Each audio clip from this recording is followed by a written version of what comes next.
మనందరికీ ఓ కల ఉంటుంది. ఇంటర్నల్‌గా ఉండిపోతుందండి. అంటే ఏదో చేద్దాం అనుకుంటాం. కానీ వేరే వేరే చోటికి వెళ్ళిపోతాం. ఏదో పనిలో పడిపోతాం. కానీ ఆ కల కొంతమందికి గుర్తొస్తుంది. వెనక్కొస్తారు.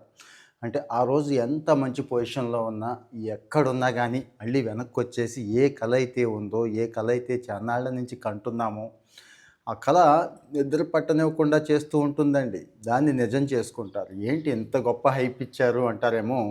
2,00,00,000 జీతం వదిలేసి పాల వ్యాపారం అండి. డైరీ వ్యాపారం పెట్టి సక్సెస్ అయిన కుర్రాడి కథ నాకు బాగా అనిపించింది. ఇన్‌స్పైరింగ్‌గా అనిపించింది. ఇలాంటి ఇన్‌స్పైరింగ్ స్టోరీస్ అన్నీ మనం చెప్పుకుంటున్నాం గదా! అందుకే ఈరోజు మీకు ఈ స్టోరీ చెప్పాలని అనిపించింది. తాటిపర్తి సంతోష్‌రావు. ఆ అబ్బాయి పేరు తాటిపర్తి సంతోష్‌రావు. ఈ మధ్య మీరు గూడా చూసుంటారు. ఒకటి అరా న్యూస్ కూడా వచ్చింది అతని మీద.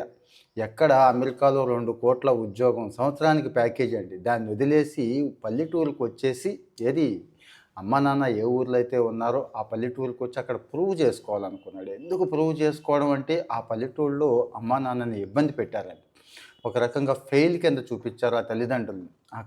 అక్కడే ప్రూవ్ చేసుకోవాలి అని చెప్పి పూనుకున్నాడు. అంటే తట్టుకోలేకపోయాడు. ఆ అవమానాన్ని తట్టుకోలేక ఇంక అక్కడే ప్రూవ్ చేసుకోవాలనుకున్నాడు. ఇదంతా గూడా ములుగు జిల్లా వెంకటాపూర్‌కి సంబంధించిన తాటిపత్తి సంతోషరావు స్టోరీ అండి. వ్యవసాయ కుటుంబం, అన్ని వ్యవసాయ కుటుంబంలాగే అతను కూడా మామూలుగా హై స్కూల్లోనే చదువుకున్నాడు. చదువుకున్నాక లక్కీగా ఎన్ఐటీలో, ఎన్ఐటీలో ఎన్ఐటీలో సైన్స్ కోర్స్ ఏదో చేశాడు. సైన్స్ కోర్స్ చేసిన తర్వాత ఎంఎస్సీ పూర్తి చేశాడండి. పూర్తి చేశాక అమెరికాలో లక్కీగా స్కాలర్‌షిప్ వచ్చింది. మాస్టర్స్ వచ్చింది. అక్కడికి వెళ్ళిపోయాడు. అక్కడ ఫైజర్ అనే కంపెనీలో జాయిన్ అయ్యాడు. ఫైజర్ అంటే మీకు తెలుసు కదండీ! Pharmaceutical company. అక్కడ స్టాటిస్టికల్ ప్రోగ్రామర్‌గా జాయిన్ అయ్యాడు. అప్పట్లో 80,00,000 వచ్చేది. ఇప్పుడు బయటకొచ్చే టైంకి అంటే ఇదంతా 2, 3 సంవత్సరాల కిందట జరిగిందే. 2,00,00,000 వస్తోంది. అయినా గానీ వచ్చేసాడండి. ఎందుకు వచ్చేసాడు అంటే ఇదిగో ఇదే చెప్పాను కదా! ప్రూవ్ చేసుకుందాం అనుకున్నాడు. ప్రూవ్ చేసుకోవడం కోసం వచ్చేసాడు. అయితే సడెన్‌గా వచ్చేసాడా అంటే లేదు. అమెరికాలో ఉండంగానే చాలా డైరీలని విజిట్ చేశాడండి. అసలు అమెరికాలో డైరీ బిజినెస్ ఎలా జరుగుద్ది? అమెరికా మోస్ట్ సక్సెస్‌ఫుల్ కంట్రీ కదండీ! ఏ వ్యాపారం చేసినా చేస్తారు గదా!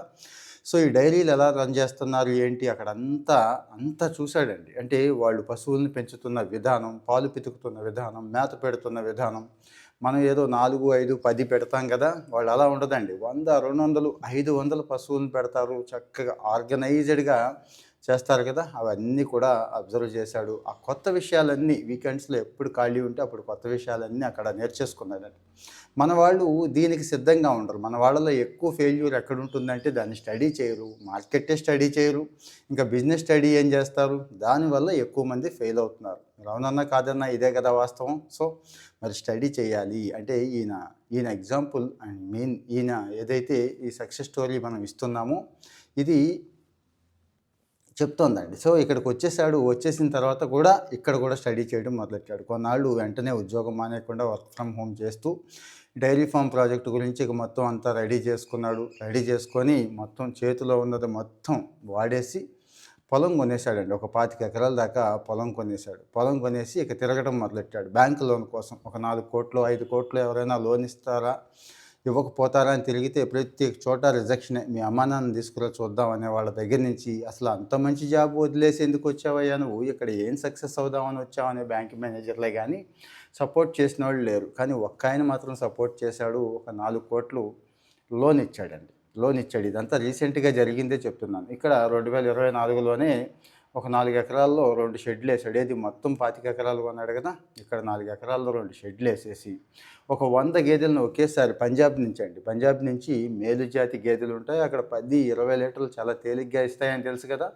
అక్కడి నుంచే తెచ్చేసుకున్నాడు. తెచ్చేసుకొని ఈ సంవత్సరం అదే మన 2025లో ఇంకొక 100 అంటే మొత్తం మీద 200 గేదెలని అక్కడ పెట్టేశాడండి. ఏది మొత్తం ఈ ఫామ్‌లో ఎస్టాబ్లిష్ చేసేసినటువంటి మంచి షెడ్సు, అక్కడే పశుగ్రాసం పెంచడం వగైరా అన్నీ గూడా. ఇక్కడ మొత్తం డైరీకి ఒక మేనేజర్‌ని, ఒక సూపర్వైజర్‌ని, ప్రతి 10 గేదెలకు ఒకళ్ళు చొప్పున కేర్ టేకర్ అండి.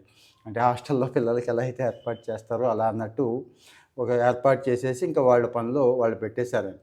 ఇక్కడ మెషినరీ అది ఏం పెట్టకుండా సాంప్రదాయ పద్ధతిలో పాలు పిండటం వగైరా ఇవన్నీ చేసి ఈరోజు యావరేజ్‌గా రోజుకి 1000 లీటర్ల పాలొస్తున్నాయండి. ఈరోజు యావరేజ్‌గా ఏదైతే గేదెలున్నాయో అవి. ఇవన్నీ కూడా మళ్ళీ ఏ డైరీ వాడికో అమ్మేసుకుంటే వాడు ఏదో ఒక రేట్ కట్టేస్తాడు. అక్కడ లాస్ అయిపోతాం కదా అని చెప్పి ఇతనే స్వయంగా నేచర్ డైరీ ఫామ్ అని పెట్టాడు. అంటే ఆ ఏరియాలో ఎక్కడ భూపాలపల్లి, జయశంకర్ భూపాలపల్లి జిల్లాలో గణపురం, మంజునగర్, భూపాలపల్లి ఈ ఏరియాలో నేచర్ డైరీ అని అవుట్లెట్లు కనిపిస్తూ ఉంటాయి. అక్కడ అవుట్లెట్లు పెట్టాడు. ఈరోజు 25,00,000 నెలకు ఒక 25,00,000 సంపాదిస్తున్నాడండి. ఇందులో గొప్ప విషయం ఏముంది, 25 కదా అని మనకు అనిపించవచ్చు, కానీ ఇది కాదు. మొత్తం మీద ఒక 50 మంది దాకా పనిచేస్తున్నారండి. అవుట్లెట్లో పనిచేసేవాళ్ళు, గేదెల దగ్గర పనిచేసేవాళ్ళు, ఫామ్లో పనిచేసేవాళ్ళు, గడ్డి కోసేవాళ్ళు చాలామంది ఉంటారు కదా. అంటే 50 మందికి ఉపాధి కల్పించాడు. అలాగే మంచి పాలని అందించాలి అనే ఆయన ఆశయం ఏదైతే ఉందో దాన్ని సాధించాడు. ముఖ్యంగా ఆ ఊళ్ళో ఎక్కడైతే ఇంట గెలిచిన తర్వాత రచ్చ గెలవాలంటారు చూడండి, ఏ ఊళ్ళో అయితే సక్సెస్ అవ్వాలి అని అనుకున్నాడో అదే ఊళ్ళో సక్సెస్ అయ్యాడు. ఎందుకు ఇదంతా చెప్తున్నానంటే, సొంతంగా వ్యాపారం పెట్టుకోవాలి, సొంతంగా ఏదైనా చెయ్యాలి అని చాలామందికి ఉంటుంది మనలో. కానీ ఆలోచిస్తూ ఉంటాం, ఆగిపోతూ ఉంటాం. ఇప్పుడు చేస్తే పని అవుతుందా, లాస్ వస్తుందేమో, ఆ రిస్క్ ఉంది, ఈ రిస్క్ ఉంది. ఇలాంటి వాళ్ళందరికీ ఈ తాటిపత్తి సంతోష్ స్టోరీ బాగుంటుంది, మీకు అందరికీ యాప్ట్గా ఉంటుంది, ఉపయోగపడుతుందని చెప్తున్నానండి. అంటే సక్సెస్ స్టోరీలు అంటే సుందర్ పిచాయ్దో, సత్యనాథేళ్లదో అలాంటి వాళ్ళదే చెప్పుకోవాల్సిన అవసరం ఏమీ లేదు. ఇలాంటి వాళ్ళది కూడా చెప్పుకోవచ్చు. ఎందుకు ప్రత్యేకంగా ఈ గేదెలు ఫామ్ గురించి చెప్తున్నానంటే, మనలో చాలామందికి ఆలోచన ఉందండి, మీకు కూడా ఉండే ఉంటుంది. కానీ అంతే మందికి ఏం లాభాలు ఉంటాయి, చాకిరీ తప్పించి ఎవడు చేస్తాడు అని ఆగిపోతారు చూడండి. చూసారు ఇతని ఆలోచన, బల్క్గా ఎక్కువ పెట్టడం, ఒక ఇండస్ట్రీ లాగా స్టార్ట్ చేయడం, అలాగే మధ్యవర్తులను వగైరా ఎవరిని లేకుండా డైరెక్ట్గా ఫామ్ నుంచి జనానికి అందించడం. ఇవి అంటే ఆయన అబ్జర్వేషన్స్. అమెరికాలో నేర్చుకున్నాడు కొంత, ఇక్కడికి వచ్చి కొంత అబ్జర్వ్ చేశాడు, అది కదా. సో మరి ఈ సక్సెస్ అనేది మీకు ఎలా అనిపించింది? అంటే ఇలాంటి సక్సెస్ స్టోరీలు మీకు నచ్చుతున్నాయా? ఎస్ నచ్చుతున్నాయండి. అంటే ఇలాంటివి ఎప్పటికప్పుడు షేర్ చేసుకుంటూ ఉందామండి. ఎందుకంటే నాకేమో ఆత్రం ఆపుకోలేక ఇలాంటివన్నీ కూడా మీకు చెప్తే ఏ కొద్ది మంది అయినా ఇలాంటి వాటిని వాడుకుంటారని, సొంతంగా ఎస్టాబ్లిష్ చేసుకుంటారని, కనీసం నలుగురికి ఉపయోగపడినా కానీ అప్పుడు కదా ఈ వీడియోలకి, సోషల్ మీడియాలకి అసలైన పరమార్థం ఉందని నేను నమ్ముతాను. సో మరి మీకు ఎలా అనిపించిందో కామెంట్లో చెప్పండి. దయచేసి ఇలాంటి కుర్రాళ్ళు ఉంటారు, కుర్రాళ్ళే ఉంది, పెద్దాళ్ళే ఉంది, మన చుట్టూ ఉన్న వాళ్ళకి షేర్ చేయండి. ఫాలో అవుతూ ఉంటే ఇలాంటి విషయాలు ఎప్పటికప్పుడు ఇంకా చెప్పుకుంటూ ఉందాం.